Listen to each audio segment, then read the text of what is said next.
হায় রে ভালোবাসা! ভালোবেসে যার হাত ধরে জীবনে সব কিছু ছেড়ে চলে আসলাম, আজ তার চোখেই আমি বিষ। মা বোনের কথায় প্রতিদিন মারে অত্যাচার করে। এভাবে আমার মতো একটা জীবন ধ্বংস হয়ে যাবে কোনো দিন কল্পনাও করতে পারিনি। পড়ালেখা চলাকালীন স্বপ্ন দেখতাম হয়তো কোনো রাজকুমার আসবে জীবনে, যাকে নিয়ে ঘর বাঁধব। কিন্তু ভালোবাসার মোহ জীবনটা এমনভাবে শেষ করে দিল যেটা বুঝতেই পারলাম না। ভালোবেসে বেকার একটা ছেলের হাত ধরে বিয়ে করে বাবার বাড়ি থেকে চলে আসলাম, কারো কথা শুনলাম না। বিয়ের 15 দিন আগেও ঢাকায় আমাকে নিয়ে রাখছিল অন্য কোথাও বিয়ে দেওয়ার জন্য।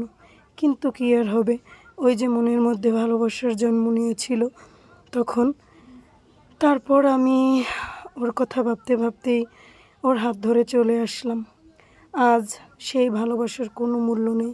প্রতিদিন ভাত খাই আর না খাই একবেলা করে মায়ের খেতে হয় আমাকে।